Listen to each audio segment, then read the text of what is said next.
दुर्भाग्य की बात है कि केंद्र सरकार को एक पर्टिकुलर एरिया डेवलप करना है और उसके नाम पर पूरे शहर के लोगों से वसूली सरासर अन्याय है। अगर सरकार को कोई काम करना है तो अपने संसाधनों से करना चाहिए, ना कि पब्लिक पे एक्स्ट्रा बोझा डाल के। कि स्मार्ट सिटी के नाम पे धब्बा है स्मार्ट सिटी योजना, तो लोग ठगा महसूस कर रहे हैं कि 2% की स्टैंप ड्यूटी लेने के बावजूद भी इतना घटिया और गंदा काम केंद्र सरकार की योजना के तहत हुआ है। स्मार्ट सिटी प्रोजेक्ट समाप्त, लेकिन रजिस्ट्री पर स्टाम्प ड्यूटी कर वसूली जारी।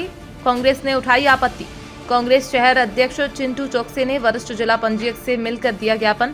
स्मार्ट सिटी संबंधित 2% स्टाम्प ड्यूटी हटाने की मांग की। इसके साथ ही गंदी बस्ती निर्मूलन अधिनियम के प्रावधानों का उपयोग करने, उन्हें स्टाम्प ड्यूटी में 50% तक की छूट देने, गाइडलाइन में अलग से चिन्हित करने की रखी गई मांग। पूर्व कांग्रेस प्रवक्ता एडवोकेट प्रमोद द्विवेदी और शहर कांग्रेस अध्यक्ष चिंटू चौकसे ने स्टाम्प ड्यूटी संबंधित अपनी दोनों प्रमुख मांगे शासन के सामने रखी। वरिष्ठ जिला पंजीयक मंजुलता पटेल ने ज्ञापन मिलने की जानकारी दी।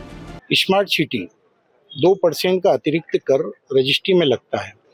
मध्य प्रदेश में 17 नगर निगम, 99 नगर पालिका और 264 नगर पंचायत हैं, लेकिन स्मार्ट सिटी कर के रूप में अगर डेवलपमेंट हो रहा है तो केवल 7 शहर हो रहे हैं।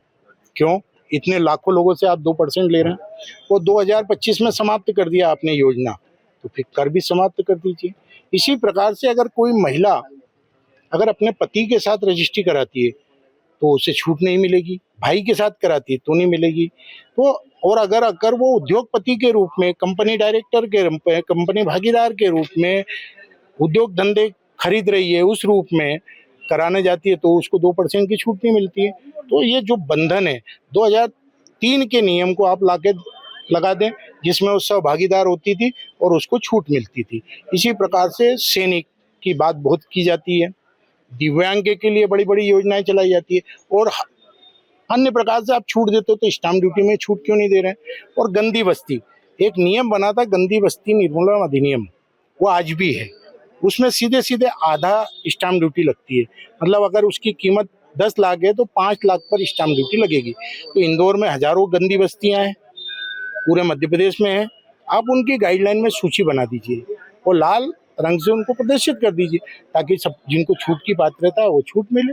हमारी ये सकारात्मक मांगे हैं, जो उसका प्रतिवेदन हमने मुख्यमंत्री के नाम पे यहाँ पे दिया है। आज हमारे पार्टी के वरिष्ठ नेता और वरिष्ठ अधिवक्ता प्रमोद द्विवेदी जी ने एक बहुत ही गंभीर विषय में पंजीयन कार्यालय के हेड से बात करी कि जिस तरीके से स्मार्ट सिटी योजना आई और उसके नाम पर 2% स्टैम्प ड्यूटी पूरे शहर भर के लोगों को देना पड़ रही थी। और दुर्भाग्य की बात है कि केंद्र सरकार को एक पर्टिकुलर एरिया डेवलप करना है और उसके नाम पर पूरे शहर के लोगों से वसूली सरासर अन्याय है।